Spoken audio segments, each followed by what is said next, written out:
Nesse vídeo eu vou te contar 8 coisas sobre mim que você provavelmente não sabe. Eu vou começar falando que você já sabe. É aquela parte do vídeo que eu odeio quando eu estou assistindo o vídeo, mas que é muito importante quando a gente está produzindo, que é assim. Eu sou o Duda Nagli, ator e ex-tímido, criador do método Viva Bem com a Timidez, o guia prático para ativar o seu lado sem vergonha. Então não se acanhe, já deixa aqui o seu like para mostrar que esse conteúdo é importante para você, comente aqui para a gente se conhecer melhor e compartilhe com quem você acha que precisa de um empurrãozinho para ser mais cara de pau, e também se inscreva no canal para assistir mais vídeos como esse. Agora vamos começar com as perguntas. Quando eu era criança, o que eu imaginava que eu ia ser quando eu fosse adulto? Bom, durante um longo período eu achava que eu ia ser veterinário. Eu cheguei a fazer um estágio no veterinário do meu cachorro quando eu era criança, fiquei uma semana lá acompanhando, desde de manhã cedo até o final do turno, e eu achava que eu ia ser veterinário, ia ser criador de cachorro. Eu imaginava que 18 anos era muito velho, né? Então eu pensava que enquanto eu tivesse 18 anos para pagar a faculdade, eu ia ser policial. Eu ia morar sozinho, obviamente, tudo isso com 18 anos. Então, quando eu era criança, eu nunca imaginei que eu pudesse trabalhar com alguma coisa de comunicação, show business e tal, mas eu gostava muito de assistir essas coisas todas. Tanto que quando eu era criancinha, eu andava sempre fantasiado de He-Man, de Thundercat, de Jasper, de Super-Homem quando tava frio, de Ayrton Senna, enfim, eu gostava muito de ficar fantasiado e de brincar de lutinha de espada e tal, e me sentia parte ali daquelas histórias, brincava muito de bonequinho e tal. E quando eu fui fazer faculdade de publicidade e propaganda, não tem nada a ver com veterinária, né? Mas eu queria trabalhar com criação, trabalhar nos bastidores, criando as campanhas, montando estratégias e historinhas de propaganda para vender produtos e tal. E aí eu comecei a estudar teatro porque eu morria de vergonha de apresentar meus projetos em público. A minha mão ficava tremendo, que eu sempre falo aqui, ficava suando, o coração batia, eu morria de vergonha, travava aí na frente de todo mundo. Então eu comecei a estudar teatro exatamente para começar a confrontar esses medos e me preparar melhor para o mercado de trabalho. E foi aí que eu acho que eu virei a chave e eu liguei com aquele Dudinha que andava fantasiado com a espada na mão, fantasiado de He-Man, Thundercat, Tartaruga Ninja e Rambo. E aí eu falei, então eu posso voltar com essa fantasia. Eu meio que senti essa onda, assim, sabe, das minhas brincadeiras de criança, quando eu tava ali na frente das luzes, das câmeras e do palco, nos cursos de teatro, para atuar ali nos cursos. Aí eu senti mais ou menos essa mesma onda de quando eu era criança, esse faz de conta da brincadeira, que a criança tem uma facilidade muito rápida. Então eu sou o Wolverine, então eu sou o Comandos em Ação, então eu sou... Então, igual a Zoe, minha filha, que fala, então eu sou a professora. Aí ela acredita realmente que ela está dando uma aula, assim, em frações de segundo, né? Que a criança tem essa facilidade instantânea. E a gente, quando vai se tornando adulto, vai perdendo um pouco isso. Aí quando eu fui fazendo aula de teatro, eu meio que resgatei isso e comecei a pensar, então eu vou conhecer o show business de dentro, vou conhecer como é que a estrutura, a indústria do entretenimento funciona por dentro e vou ter mais ferramentas para poder trabalhar no meu plano inicial, que era na criação. Só que aí eu fui me transformando. Depois que eu fui fazer minha primeira novela, eu nunca mais me imaginei fazendo outra coisa. Sempre mantive essa coisa da atuação como ator profissional como a minha profissão principal. E até hoje é o que eu preencho ali na ficha do hotel, quando eu vou me hospedar em algum lugar. Qual foi o meu primeiro trabalho na TV? Foi logo a novela Agora é que São Elas, é uma novela das 6, e eu fiquei com muita vergonha. Eu lembro que a primeira vez que eu fui gravar numa externa grande, com um monte de câmera, um monte de figurante, era um pega de carro, então tinha uma estrutura enorme. Eu tinha vergonha de perguntar onde é que estavam as câmeras, porque eu não queria ser o babaca que olha pra câmera e estraga a gravação. Ao mesmo tempo eu ficava com tanta vergonha que eu não queria nem perguntar para os outros atores ou para alguém da direção, então, onde é que ficavam as câmeras, porque eles iam perceber que eu não sabia direito o que eu estava fazendo ali. Então eu fiquei com vergonha até de perguntar onde é que... E eu só sabia que para lá eu não podia olhar muito. E eu ficava meio assim, sabe? Eu nunca olhava para não olhar para a lente, porque quando o ator olha para a lente numa novela, ele estraga a cena. Para tudo! Ô Duda, tenta não olhar para cá, porque você olhou para a lente. Aí fica, tá, desculpa. Então eu lembro bem disso já no começo, na primeira sequência de gravação. E eu lembro da Marisa Hort, que é a atriz que ia contracenar comigo, né? Eu tava fazendo uma participação na cena dela. E aí eu falei, pô, essa primeira cena profissional que eu vou gravar no estúdio. Ela, eu lembro bem da sensação, você nunca vai esquecer das borboletinhas na sua barriga, falando do medo, né, ali do mix de emoções e sensações. Eu lembro bem disso até hoje, assim. Então, é uma coisa recorrente, sempre que eu estou num trabalho novo, que eu estou conhecendo uma nova equipe e tal, eu sinto um pouco isso, que é esse obstáculo, assim, de ter que performar na frente de várias pessoas que eu não conheço. É estranho isso, é uma situação estranha até hoje para mim. Então eu tento me blindar com todos esses métodos aqui que eu divido com vocês aqui também no curso, mas é sempre uma situação estranha, é sempre uma situação nova, sempre uma situação meio misteriosa, assim. Então eu acho que a gente é forçado a ter que confrontar esses medos, esses obstáculos toda vez que a gente vai entrar em cena, principalmente num novo trabalho. Depois você acostuma com o personagem e com a equipe já vai tranquilizando, assim. Mas sempre que tem uma novidade é um terreno novo, uma situação nova, é estranho. Qual foi a situação da vida que mais me deixou tímido? Isso é difícil falar, né? Porque eu lembro que ficava muito tímido quando eu queria chegar nas meninas. Quando eu era adolescente, no início da idade adulta, eu ficava muito constrangido. Aí às vezes eu até ficava bebendo na festa pra meio que dar uma anestesiada e a coisa acontecer naturalmente, sabe assim? Eu acho que esse momento era o momento que eu ficava mais constrangido, sem saber o que fazer, sem saber o que falar. E também quando eu ia fazer meus primeiros testes, eu ficava muito incomodado assim com aquela situação, que é tipo a entrevista de emprego, mas eu brinco que o ator ele tem uma das piores entrevistas de emprego possíveis, porque ele vai fazer ali a entrevista de emprego, mas na frente de câmeras e holofotes, então a pessoa vai te analisar no Full HD, no Ultra HD ali, no Zoom, né? Cada tremidinha que você der na pálpebra ou na sobrancelha, aquilo ali vai ficar registrado para sempre. Então, sempre que eu vou fazer um teste, por exemplo, eu fico mega incomodado, mega constrangido. A leitura também, sempre vou fazer uma leitura de um personagem, porque ele é completamente diferente quando você vai gravar uma cena, você está sentado numa mesa, né, sentado na cadeira, mas lendo o texto numa mesa, todo mundo está meio que lendo, aí você não sabe se é para atuar ou só para ler, e você já ouviu várias histórias de de atores que perderam o personagem na leitura, por causa do desempenho na leitura. Então é quase como se fosse um segundo teste, uma segunda entrevista de emprego, fica sempre uma aura esquisita no ar, assim. Então são vários os exemplos de situações que mais me deixaram tímidas e me deixam tímido até hoje. Qual a viagem que eu mais gostei de fazer? Eu vou falar, eu acho que a viagem mais importante para mim foi a viagem que eu fiquei 5 meses morando em Los Angeles, em 2010, final de 2009 para 2010, não, acho que já era 2010, que eu falava inglês muito mal e eu achei que chegando lá ia ser tudo mais fácil, assim, porque aqui no Brasil, mal ou bem, eu já tinha desenvolvido as minhas ferramentas ali de linguagem, de carisma, e jogo de cintura, de senso de humor em português, obviamente. Então quando eu cheguei lá e comecei a estabelecer uma vida, uma rotina, comecei a ter convívio, né, com pessoas que falavam inglês, pessoas americanas, pessoas do mundo inteiro, e lá é uma cidade muito cosmopolita, né? Então eu cheguei lá achando que ia ser muito mais natural, eu achei que eu ia poder usar o jeitinho brasileiro, a malandragem carioca com muito mais desenvoltura. Só que aí chegando lá você perde todos os timings para fazer piada, a pessoa nunca te entende direito, aí você não consegue ler as placas direito, você vai se sentindo meio analfabeto, meio sem graça. Então eu fui ficando bem recluso assim nos primeiros meses e demorou muito mais do que eu achei que ia demorar. Então esse processo foi bem penoso, assim.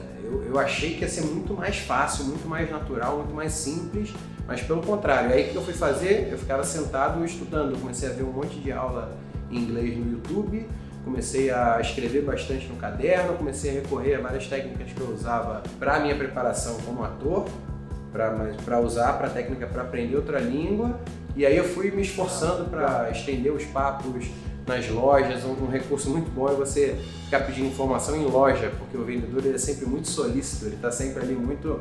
O americano também tem essa cultura de venda, né?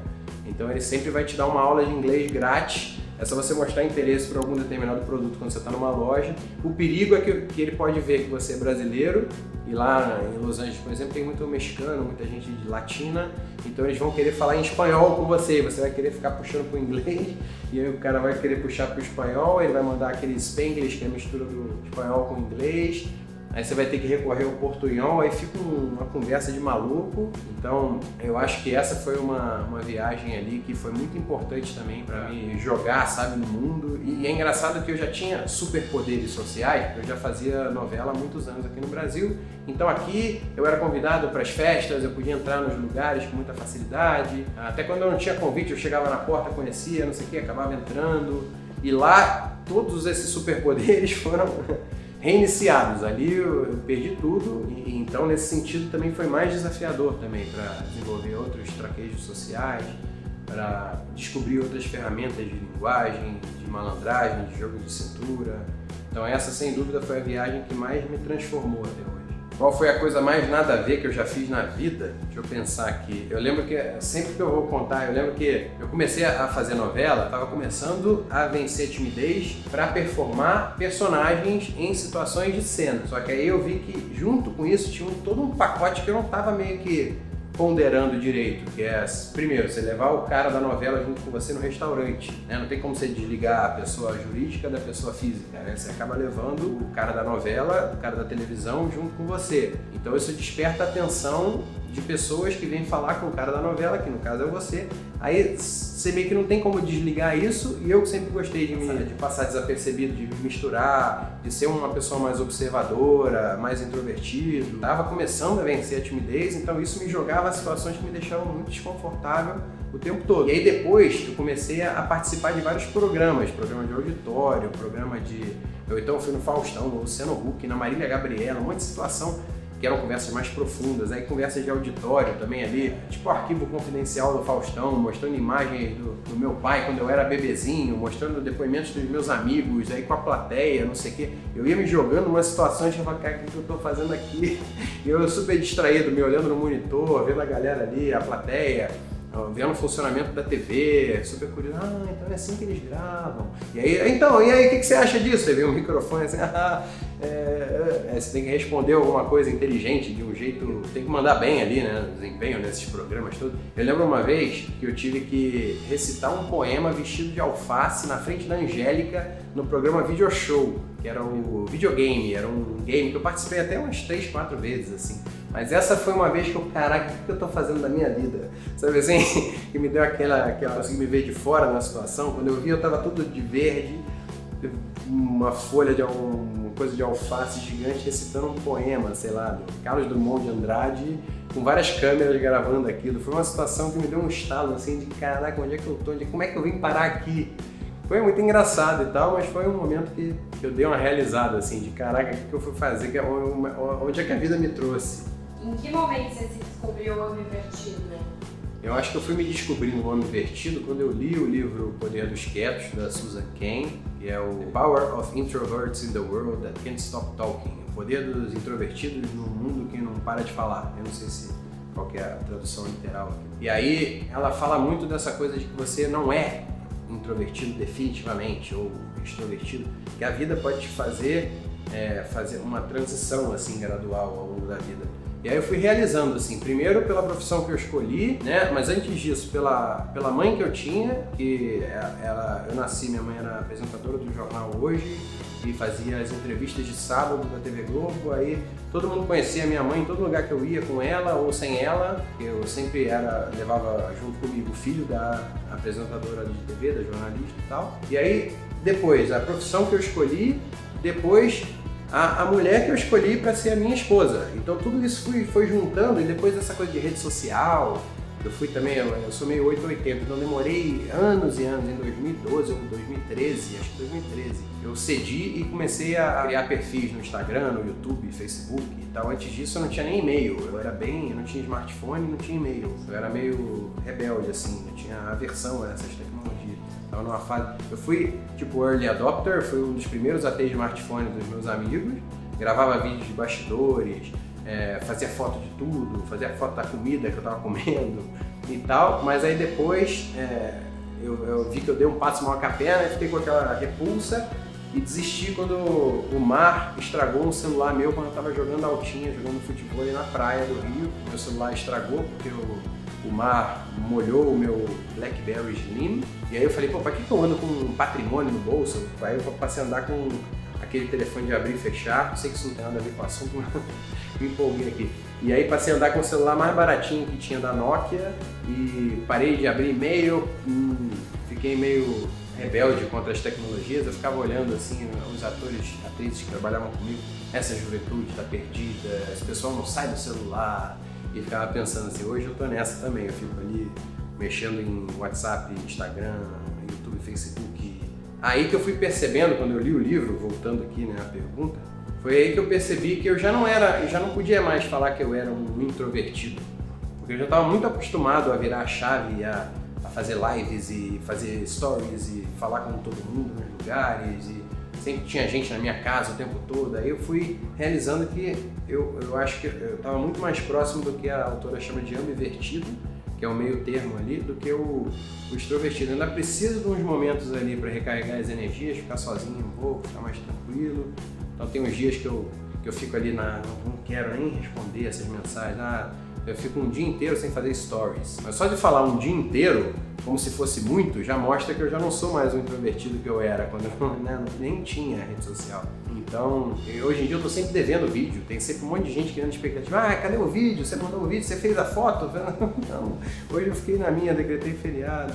Então foi aí que eu registrei mesmo que eu já estava num outro lugar, que eu estava funcionando de um outro jeito, assim. Foi aí que eu realizei que eu já era um homem invertido. Qual foi a coisa mais engraçada que a Zoe já falou pra você? Nossa, é difícil saber qual é a coisa mais engraçada, porque ela é a princesinha das tiradas, ela solta umas tiradinhas muito engraçadas. Assim. Eu acho que ela já é, por definição, bem mais extrovertida do que eu, e eu fico na dúvida se ela é extrovertida ou ambivertida, mas quase extrovertida, aquele que já fica pirando em cima da filha que tem 3 anos e meio, né? Mas teve uma tirada da Zoe que foi muito engraçada, que um dia eu tava buscando ela da escola, eu não lembro qual foi o contexto, mas eu falei: você é uma criancinha muito madura, filha. Ela falou: eu não sou maçã pra ser madura. Aí eu contei isso e conto isso pra todo mundo, sempre que eu tenho a oportunidade. Aí o pai, né, quer sempre mostrar a foto da filha, quer sempre mostrar vídeo da filha pra todo mundo. E essa é uma tirada dela que eu sempre conto, sempre que eu tenho a oportunidade. Você não tem vergonha de fazer cena sem camisa? Depende, sabia? Eu lembro que eu comecei a fazer dieta quando eu tinha uns 15 anos mais ou menos, porque eu tinha muita vergonha de ficar sem camisa na frente de pessoas. Eu ficava bem desconfortável com essa situação, assim, quando ia todo mundo pra praia, ou quando ia todo mundo brincar na piscina e tal, aí eu ficava meio que me escondendo, sabe? Eu ficava desconfortável. Aí eu comecei a fazer dieta, eu comprei um aparelho de musculação, um Shoptime, e aí eu fazia todo dia. Antes eu comprei aquela barra de porta, que foi meu primeiro aparelho em casa. Depois eu comprei um que era uma mesa de supino, e eu fazia supino e rosca bíceps todo dia, fazia barra também. E aí eu comecei a fazer dieta, comecei a emagrecer, porque a minha mãe tinha uma dieta vigilante do peso, que era uma dieta que estava na moda na época, assim, ela tinha uma xerox de uma amiga dela, dessa dieta aí. Eu peguei e fiz, tipo, segui muito à risca. E aí eu vi que eu tinha uma capacidade de concentração, uma capacidade de implementar ali as coisas, eu era bem teimoso. E aí eu consegui emagrecer, tipo, muito rápido, eu fiquei bem magrelo. Aí comprei esses aparelhos de musculação, comecei a fazer musculação. E aí com o tempo, eu acho que eu fiquei mais confiante para poder ficar sem camisa naturalmente. E também eu cresci no Rio de Janeiro, onde todo mundo tá sem camisa, né, o tempo todo. Qualquer pretexto, a pessoa já tira a camisa. Não é que nem em São Paulo, agora eu moro em São Paulo, as pessoas vão correr na rua de camisa. Para um carioca isso é muito... Eu nem levava camisa quando eu ia sair para correr. Então vou voltar um pouco isso, porque isso tem a ver com a própria preparação que eu falo no curso o tempo todo. Então assim, eu acho que você pode usar a vergonha de estar sem camisa para você se motivar e se preparar ainda mais para aquela cena sem camisa. Então agora, se eu tiver que tirar a camisa agora, eu vou ficar com vergonha, porque eu estou me sentindo fora de forma, estou desconfortável com o meu percentual de gordura no momento e tal. Então, quando eu tô, então eu busco me preparar para fazer a tal da cena sem camisa e me sentindo, porque eu não posso deixar atrapalhar minha performance profissional por causa de uma vergonha pessoal minha de estar sem camisa em cena. Então eu uso isso como uma preparação. Eu acho que tem a ver até com o método Viva Bem com a Timidez como um todo, de usar a ansiedade, o medo de falar em público como combustível para você se preparar. Eu acho que é a mesma, tá dentro do mesmo princípio, assim. Então eu tenho vergonha de fazer cena sem camisa, é por isso que eu me preparo. Por exemplo, fui fazer o Lutador de Boxe na novela Dona do Pedaço. Eu fiquei fazendo uma super dieta de atleta, treinando 2 vezes por dia. E aí ali eu consegui retratar ali um personagem que, né, porque o ator ele tem que parecer que ele é um lutador de boxe. Então o personagem luta boxe a vida inteira, treina não sei quantas vezes por dia e luta frequentemente. O ator ele tem que simular aquilo, né, com a sua forma física para fazer o espectador acreditar naquela história. Então você não vai conseguir treinar todas as horas que o cara treinou, então você tem que meio que simular aquilo para não quebrar a fantasia do espectador, né, para ficar o mais crível possível. Então eu acho que a grande virada assim para quebrar minha vergonha de ficar sem camisa em cena é justamente me preparar bem para ficar em boa forma, uma forma física que eu esteja confortável e que eu acho que tem a ver para o personagem. Claro que se eu for fazer um personagem que está acima do peso, eu tenho que engordar. Então tem que ser relativo.